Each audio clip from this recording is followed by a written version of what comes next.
नमस्कार, मैं हूं बालकृष्ण खरेजा। आप देख रहे हैं डेली लाइफ। आइए शुरुआत करते हैं आज के समाचारों। टाउन जंक्शन रोड पर स्थित बालाजी नर्सरी में एक युवक ने फांसी लगाकर आत्महत्या कर ली।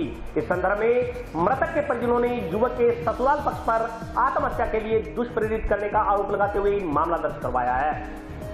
टाउन में जंक्शन रोड स्थित नर्सरी में युवक की ओर से फांसी लगाकर आत्महत्या करने के प्रकरण में गुरुवार को नया मोड़ सामने आया है। परिजनों ने मृतक के ससुराल पक्ष के लोगों के खिलाफ आत्महत्या के लिए दुष्प्रेरित करने का आरोप लगाते हुए गुरुवार को टाउन पुलिस थाने में मामला दर्ज करवाया है। इस मामले में पुलिस ने मृतक की पत्नी सहित 4 लोगों के खिलाफ मामला दर्ज किया है। पुलिस से मिली जानकारी के अनुसार मृतक ने कोर्ट मैरिज की थी। गुरुवार सुबह पुलिस ने पोस्टमार्टम करवा शव परिजनों को सौंप दिया। प्राप्त जानकारी के अनुसार सूरज कुमार पुत्र राज बहादुर माली निवासी ढिल्लो कॉलोनी जंक्शन ने रिपोर्ट दर्ज कराते हुए बताया कि उसके भाई सुरजीत की शादी करीब 6-7 साल पहले ढिल्लो कॉलोनी की ही बलजीत के साथ हुई थी। शादी के बाद से ही सुरजीत के सास ससुर व उसकी पत्नी सोनिया उसके भाई सुरजीत को तंग परेशान करने लगे थे। 15 दिनों पहले सुरजीत के साथ लड़ाई झगड़ा कर सोनिया अपने पीहर ढिल्लो कॉलोनी चली गई थी। पीहर जाकर सोनिया उसके भाई सुरजीत को धमकियां देने लगी। बुधवार रात करीब 8:30 बजे सुरजीत ने अपनी पत्नी व 9 बजे अपने साले राजा के साथ मोबाइल फोन पर बात की थी। सोनिया व उसके भाई राजा ने सुरजीत को आत्महत्या करने के लिए उकसाया। ऐसी कई बातें कही होंगी जिससे दुष्प्रेरित होकर सुरजीत ने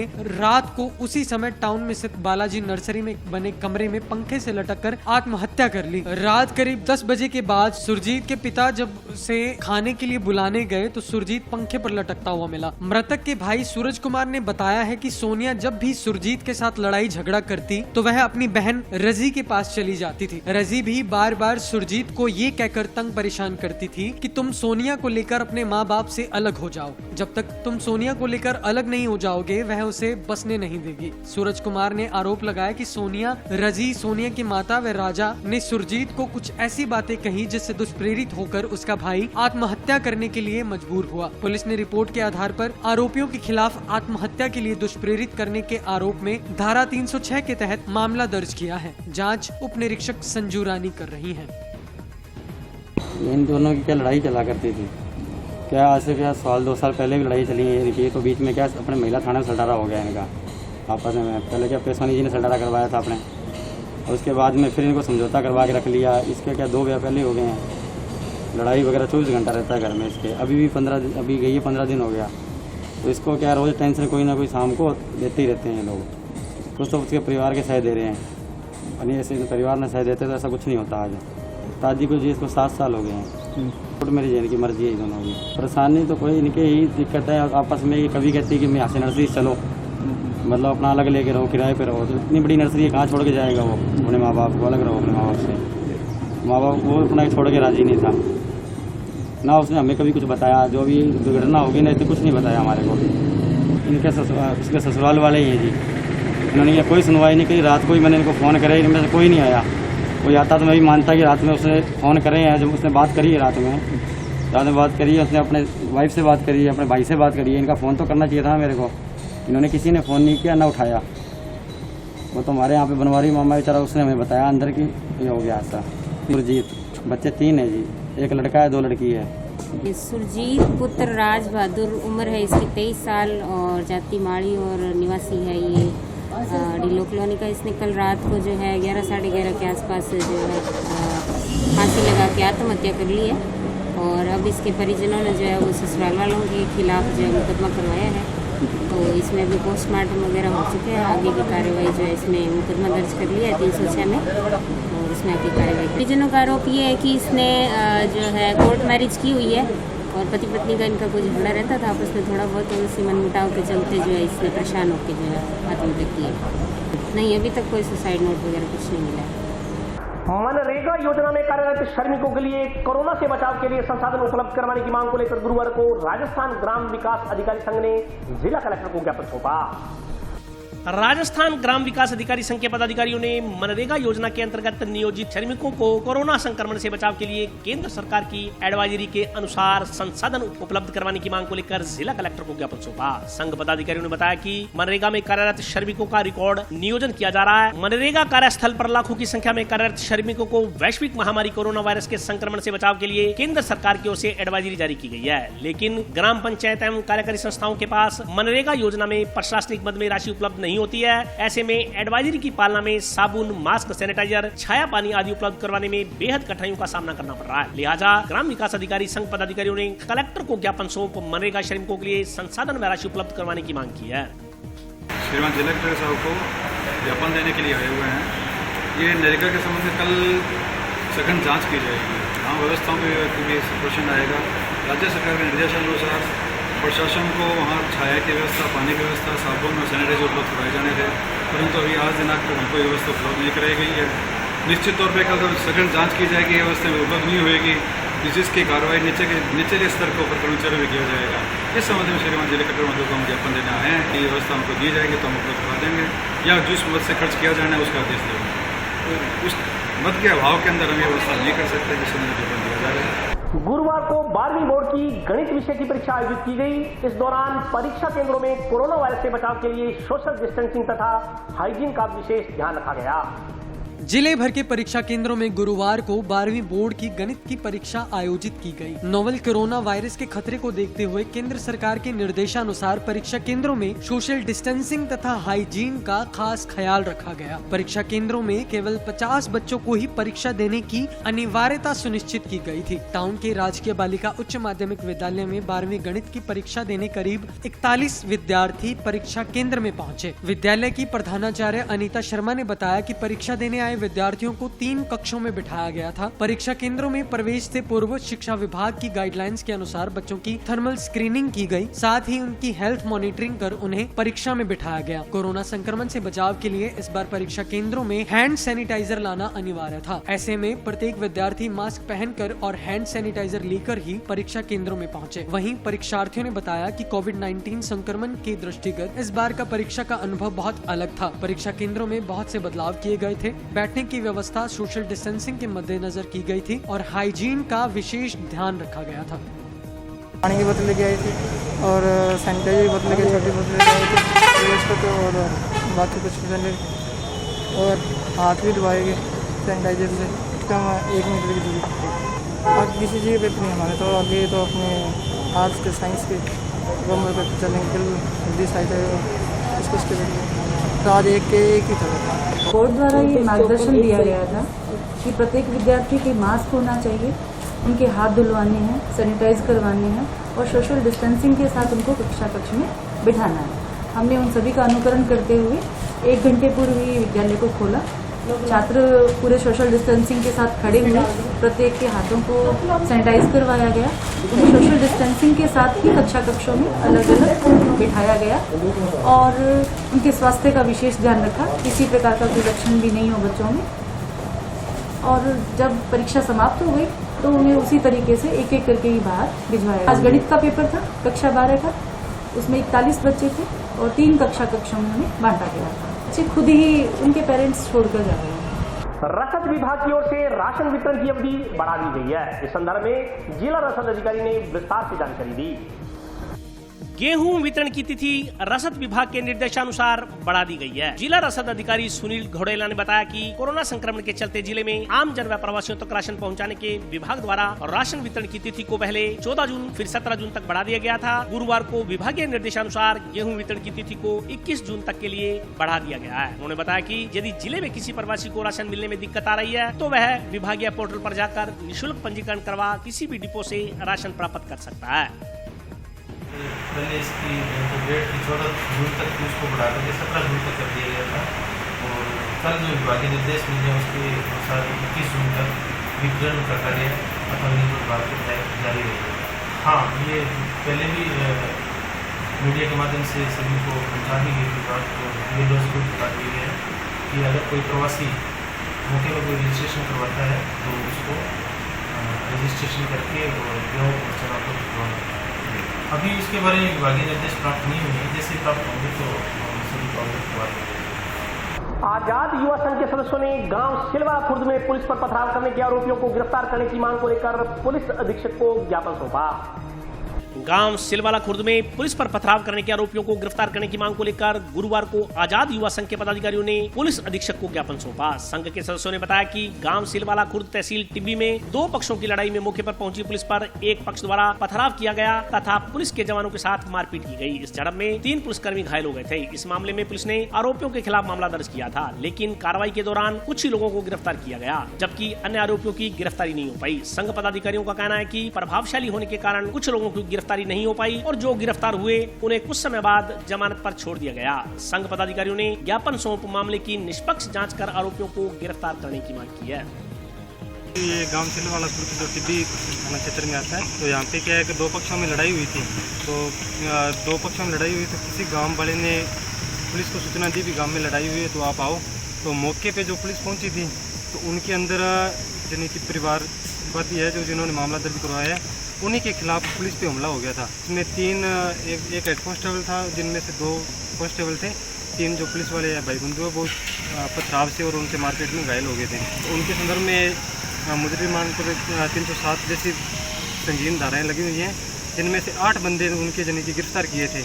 उनकी जमानत हो चुकी है और बाकी जो 11-12 आदमी हैं वो अभी नामजद है, उनको गिरफ्तार नहीं किया है। जहाँ पे एसपी साहिबा तो थी नहीं, एडिशनल एसपी जसराम जी थे, उनको हमने ज्ञापन दिया आजाद युवा संघ की तरफ से कि रहे हुए वंचित जो मुलजमान है उनको जल्द से जल्द गिरफ्तार किया जाए और कानूनी कार्रवाई उन पर लागू की जाए।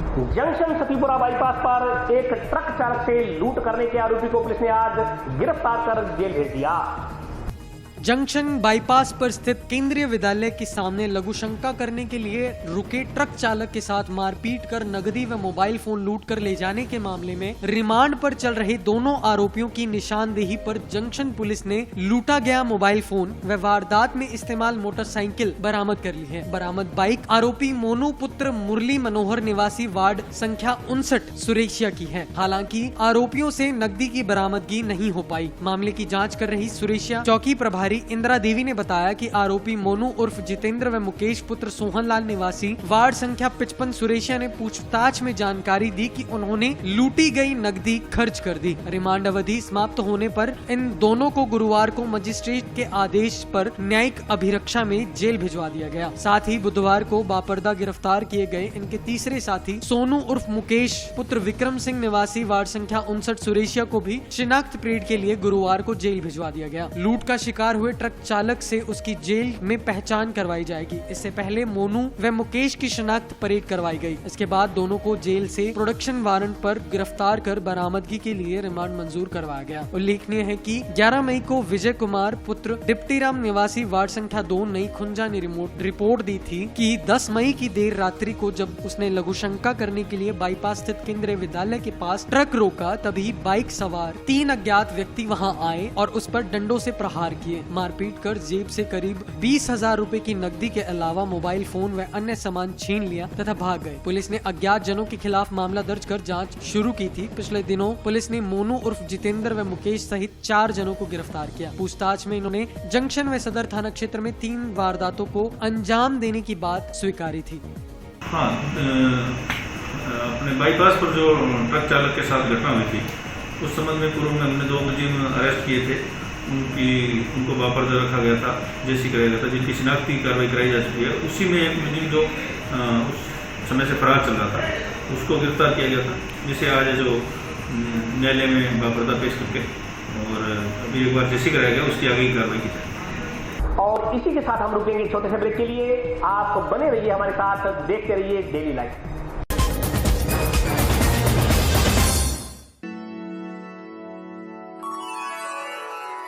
यूं तो कई बार मुझे हंसते देखा है, पर ये हंसी कुछ और है। ये गहना मुझ पर जचता है,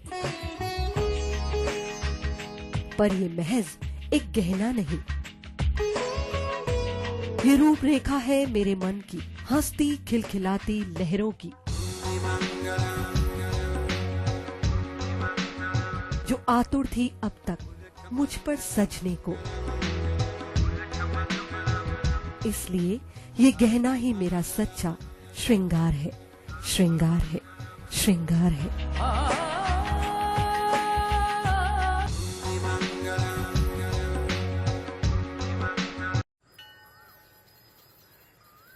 अरे बबलू, लॉकडाउन खुलते ही टहलने निकल पड़े। महामारी अभी फैली हुई है। सरपंच जी टहलने नहीं, काम पे वापस जा रहे हैं। तुझे डर नहीं लगता वायरस पकड़ लेगा? पहले थोड़ा बहुत डर लगता था, फिर पता चला कि अगर मैंने पूरी सावधानी बरती तो ये बीमारी होने की संभावना कम है। सबसे महत्वपूर्ण है ये मास्क। काम पर मास्क हमेशा पहनूंगा, समय समय पर हाथ धोता रहूंगा और दूसरों से हर वक्त कम से कम 2 गज की दूरी बनाए रखूंगा। खुद को, दूसरों को और अपने परिवार वालों को भी सुरक्षित रखूंगा। अरे भाई, मेरी जिम्मेदारी बनती है तुझे चेतावनी देना, तो दे दिया। जब देश के मेडिकल और स्वच्छता कर्मचारी रोज कोरोना वायरस से लड़ने का काम कर रहे हैं तो हमारी भी तो जिम्मेदारी बनती है अपना काम करने की। बबलू, तुझे कुछ हो गया तो? हजारों लोग इस बीमारी को हराकर ठीक हो चुके हैं और अगर किसी कारण मुझे ये बीमारी हो भी जाए तो सरकार ने अस्पताल में हमारे इलाज के लिए पर्याप्त व्यवस्था कर रखी है। ये घबराने का वक्त नहीं, एक दूसरे का हौसला बढ़ाने का वक्त है। अरे ऐसे क्या देख रहा है? तू काम पे जाएगा, मैं नहीं जाऊंगा, नाक नहीं कट जाएगी मेरी। चलो मास्क। हाँ, मास्क। अरे नाक तो ढक लो। हाँ। कोरोना वायरस से हमें लड़ाई जारी रखनी पड़ेगी और उससे डर कर नहीं, पूरी सावधानी के साथ डट कर चलिए। रुकी जिंदगी को आगे बढ़ाएं, देश को आत्मनिर्भर बनाएं। जय हिंद।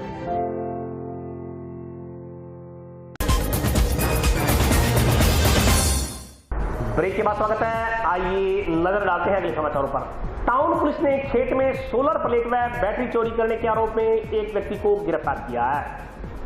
खेत से सोलर प्लेट व बैटरी चोरी करने के एक आरोपी को टाउन पुलिस ने गिरफ्तार करने में सफलता हासिल की है। गिरफ्तार आरोपी की पहचान राजेश पुत्र सलाराम नायक निवासी अराइयावाली के रूप में हुई है। गुरुवार को पुलिस ने आरोपी को मजिस्ट्रेट के समक्ष पेश कर बरामदगी के लिए रिमांड मंजूर करवाया है। मामले की जाँच कर रहे लखूवाली चौकी के हेड कांस्टेबल प्रद्युमन सिंह यादव ने बताया कि 26 मई को जगदीश पुत्र भागीरथ निवासी गाँव चोहिला वाले ने रिपोर्ट दर्ज कराई थी कि गाँव में ही स्थित उसके खेत से 24 मई की रात्रि को अज्ञात व्यक्ति सोलर प्लेट, झटका मशीन व बैटरी वगैरह चोरी कर ले गया। साथ ही बताया कि कुछ दिनों से खेतों में चोरी की घटनाएं हो रही हैं। रिपोर्ट के आधार पर अज्ञात व्यक्ति के खिलाफ धारा 379 के तहत मामला दर्ज कर जांच शुरू की गई थी। जांच पड़ताल के दौरान चोरी की वारदातों में राजेश नायक के संलिप्त होने की बात पता चली। इस पर आरोपी को राउंड अप कर पूछताछ की तो उसने खेत से सोलर प्लेट व अन्य सामान चुराने की बात स्वीकार ली। उसे गिरफ्तार कर गुरुवार को न्यायालय से एक दिन का रिमांड मंजूर करवाया गया है। रिमांड अवधि के दौरान आरोपी से चोरी शुदा सामान की बरामदगी के प्रयास किए जा रहे हैं। और मैंने दिनांक 17/6/2020 को मुलजिम राजेश कुमार सनोक तलाराम निवासी राइयावाली को चोरी के आरोप में गिरफ्तार किया गया है। ये बैटरी और मशीनें चोरी करने का आदी है और इससे बरामदगी भी हुई नहीं है और कोर्ट में पेश किया गया है और उसको इस रिमांड दिया गया है 1 दिन का और आज कोर्ट में पेश किया जा चुका है। अन्य चोरियों का खुलासा होने की उम्मीद है और कोशिश कर रहे हैं। नशे की हालत में जहरीली वस्तु के सेवन से गांव रंजीतपुरा में एक व्यक्ति की मौत हो गई। पुलिस ने गुरुवार को मृतक के शव का पोस्टमार्टम करवा शव परिजनों को सौंप दिया। शराब के नशे में एक युवक ने जहरीली वस्तु गटक ली। हालत गंभीर होने पर परिजन उसे अस्पताल लेकर पहुंचे और भर्ती कराया, लेकिन भर्ती करवाने के करीब 11 घंटे बाद युवक ने इलाज के दौरान दम तोड़ दिया। मामला टाउन पुलिस थाना क्षेत्र के गांव रंजीतपुरा का है। गुरुवार सुबह पुलिस ने पोस्टमार्टम करवा शव परिजनों को सौंप दिया। इस संबंध में गुरुवार को मृतक के छोटे भाई की रिपोर्ट पर पुलिस ने मर्ग दर्ज की है। पुलिस से मिली जानकारी के अनुसार रोहताश पुत्र मानाराम नायक निवासी गाँव रंजीतपुरा ने बताया कि उसका बड़ा भाई संतराम उसके साथ ही रहता था जो शराब सेवन का आदी था। बुधवार देर शाम करीब 7 बजे उसके भाई संतराम ने शराब के नशे में किसी जहरीली वस्तु का सेवन कर लिया। इस कारण उसकी तबीयत बिगड़ गई। रात्रि करीब 8:30 बजे संतराम को टाउन के राजकीय जिला चिकित्सालय में भर्ती कराया गया, लेकिन गुरुवार सुबह करीब 7:30 बजे इलाज के दौरान संतराम की मौत हो गई। पुलिस ने मृतक के छोटे भाई की रिपोर्ट के आधार पर 174 CRPC के तहत मर्ग दर्ज की है। गुरुवार को जिला अस्पताल के मोर्चरी रूम में रखा शव टाउन थाने के ASI प्रकाशन स्वामी ने पोस्टमार्टम करवा परिजनों को सौंप दिया। रोहतास पुत्र मानाराम जाति नायक निवासी रंजीतपुरा ने मर्ग दर्ज करवाई है कि मेरा बड़ा भाई संतराम पुत्र मानाराम जाति नायक उम्र 25 साल कल शाम को शराब के नशे में कोई जहरीला पदार्थ खा लिया था, जिससे उसकी तबीयत खराब होने पर आज के चिकित्सालय में भर्ती कराया गया। दौरान इलाज उसकी रात्रि में मृत्यु हो चुकी है। अब उसका पोस्टमार्टम कराकर अंतिम संस्कार हेतु वारिसान को दिया गया है। मर की जाँच श्री नवदेव जी इंस्पेक्टर लखपत शौकीन साहब द्वारा जारी है। शराब के नशे में जहरीली वस्तु खाना माना है। जंक्शन स्थित कलेक्ट्रेट परिसर में गुरुवार को बेजुबान पक्षियों के लिए परिंदे बांधे गए। जिला कलेक्टर जाकिर हुसैन की प्रेरणा से पर्यावरण संरक्षण के उद्देश्य से शुरू किए गए अभियान के तहत गुरुवार को कलेक्ट्रेट परिसर में पक्षियों के लिए परिंदे बांधे गए। इस दौरान कलेक्ट्रेट शाखा के कर्मचारियों ने भीषण गर्मी को देखते हुए बेजुबान पक्षियों को खाना और पानी मुहैया करवाने के उद्देश्य से कलेक्ट्रेट परिसर में बने पार्कों में परिंदे बांधे। उल्लेखनीय है कि इससे पूर्व पर्यावरण संरक्षण के उद्देश्य से कलेक्ट्रेट परिसर में वन विभाग के सहयोग से पौधारोपण करवाया जा रहा है। इसी क्रम में गुरुवार को बेजुबान पक्षियों के लिए परिंदे बांधकर उनकी सार संभाल का संकल्प लिया गया। गर्मी का मौसम है, इसलिए पक्षियों को पानी पिलाने के लिए जिला कलेक्टर कार्यालय में जो हमारा पार्क बना हुआ है उसमें परिंदे लगाए गए हैं। एक जन से उससे एक विशेष श्रेणी का एक परिंदा बनाया गया है, जिसमें पक्षियों के लिए दाना भी डाला जा सकता है और उसको ऊपर से सेव भी किया जा सकता है कि उसको कोई बारिश आदि के कारण उसकी क्वालिटी में अंतर नहीं आए। और पानी पीने की भी व्यवस्था है। मैं सभी आमजन से भी आग्रह करूँगा कि पक्षियों का भी इस गर्मी के मौसम में ध्यान रखें। भाजपा कार्यकर्ताओं ने टाउन स्थित डीपीजीसी चौक पर चीन का झंडा जलाकर रोष व्यक्त किया। माता की जय हो। हमारे शहीद जवान अमर रहे, अमर रहे। भारत के शहीद जवान अमर रहे, अमर रहे। भारत चीन सीमा पर लद्दाख की गलवान घाटी में भारतीय सेना के 20 जवानों की शहादत से आक्रोशित भाजपा कार्यकर्ताओं ने टाउन में डीपीजीसी चौक पर चीन के खिलाफ नारेबाजी करते हुए चीनी झंडे को जलाया। इस मौके पर सभी कार्यकर्ताओं ने 2 मिनट का मौन रखकर शहीदों को श्रद्धांजलि दी। कार्यकर्ताओं ने चीन निर्मित वस्तुओं और मोबाइलों को तोड़कर और चीन का राष्ट्रीय ध्वज जलाकर चीन के खिलाफ नारेबाजी कर अपना रोष जताया। प्रदर्शन के दौरान नगर परिषद के पूर्व सभापति अमर सिंह राठौड़ ने कहा कि यदि चीन को सबक सिखाना है और शहादत का बदला लेना है तो चीन में बने सामान का बहिष्कार करें। इसके साथ ही उन्होंने अपने मोबाइल से टिकटॉक और अन्य चाइनीज ऐप को भी डिलीट कर लोगों को चीनी सामान न खरीदने का आह्वान किया। इस मौके पर सभी कार्यकर्ताओं ने अपने अपने मोबाइलों से चाइनीज ऐप को डिलीट कर चाइनीज वस्तुओं के बहिष्कार का संकल्प लिया। इस दौरान पूर्व पार्षद प्रेम बंसल, हरी खदरिया, मनविंदर सिंह राठौड़, जानू खान, नत्थु सिंह सहित अन्य कार्यकर्ता मौजूद थे। उसको भारत को दिखाने की कोशिश की तो हमारे वीर जवानों ने बड़ी बहादुरी से और क्षत्रियों धर्म का पालन करते हुए उनको जवाब दिया। दुर्भाग्य है कि हमारे 20 जवान शहीद हुए, लेकिन 45 को ले बैठे उनको मरते मरते मरे, मारते मारते मारते मरे। हमारे जवान तुम दुआ के नहीं भागे। चीन को पहली बार किसी ने जवाब दिया है। इसके लिए मैं भारतीय सेना को जो हिमशिखर से लेकर अगर तक इनकी के लिए लड़ रही है उसका आज हम आभार व्यक्त करते हैं। हनुमानगढ़ में चाइना ने जो हमारे सैनिकों के साथ हादसा किया और हमारे सैनिकों ने उनको बराबर जवाबी कार्रवाई की। हमारे 20 नौजवान कर्नल साहब शहीद हुए, उनके 45 लोगों को मार दिया। और जो चाइना कर रहे हैं उसके खिलाफ लोगों में बहुत आक्रोश है और जगह जगह आज चाइना के झंडे जलाए गए हैं। हमने यहाँ चाइना का झंडा जलाया है, चाइना में निर्मित मोबाइल जलाया है। आज के बाद हिंदुस्तान का नागरिक है चाइना के उत्पाद को कम से कम खरीदे और उन पर रोक लगाएं, उनको इस्तेमाल ना करें और लोगों में ये मैसेज भी करें। सभी इस वार्ड के आसपास के कार्यकर्ताओं ने इसमें भाग लिया। माननीय प्रेम जी बंसल, हरिजी खदरिया, सभी लोगों ने इसमें शिरकत की। मैं उनको धन्यवाद करूंगा और सभी लोगों से विशेष आग्रह करता हूं कि जहां भी 5-10 लोग खड़े हो, चाइना का झंडा जलाएं, चाइना का सामान जलाएं और जवानों का स्वाभिमान को जिंदा रखें और उन्होंने जो देश के लिए आहुति दी है उसकी श्रद्धांजलि भी दें। स्वर्णकार समिति की बैठक गुरुवार को टाउन में आयोजित की गई। बैठक में कार्यकारिणी के विस्तार को लेकर चर्चा की गई। स्वर्णकार एकता जिंदाबाद, स्वर्णकार एकता जिंदाबाद, स्वर्णकार एकता जिंदाबाद। स्वर्णकार सभा समिति की बैठक गुरुवार को टाउन स्थित सोनी मार्केट में आयोजित की गई। बैठक में युवा स्वर्णकार सभा की कार्यकारिणी के विस्तार पर चर्चा की गई। इस मौके पर समिति की कार्यकारिणी का विस्तार किया गया। बैठक के पश्चात युवा स्वर्णकार सभा समिति द्वारा आमजन की सुविधा को देखते हुए जल सेवा के लिए ठंडे पानी की मोबाइल टंकी की शुरुआत की गई। पदाधिकारियों एवं सदस्यों द्वारा विधिवत पूजा अर्चना कर गणपति बप्पा मौर्य के जयकारों के साथ जल सेवा की शुरुआत की गई। क्या कार्यक्रम था उसका? आज हमारे समाज की तरफ से युवा स्वर्णकार समिति युवा अध्यक्ष समिति का गठन किया गया है और युवा स्वर्णकार समिति की तरफ से आज जल सेवा का प्रारंभ किया गया है। भी मोबाइल जल सेवा सुचारू लोगों के जो पानी की व्यवस्था जो दूर भाई जो काम धंधे वाले हैं उनको जल पहुँचाया जा सके और जल की व्यवस्था इस तरीके से की गई है। उसके साथ हम उन्होंने जैसे सैनिटाइजर वगैरह जैसे कोरोना महामारी के चलते हुए पहले सैनिटाइजर वगैरह इस्तेमाल करके उसके बाद उसको जल सेवा दी जाए, इस तरीके से ये प्रारंभ किया गया है। आज युवा स्वर्णकार सभा समिति का गठन किया गया।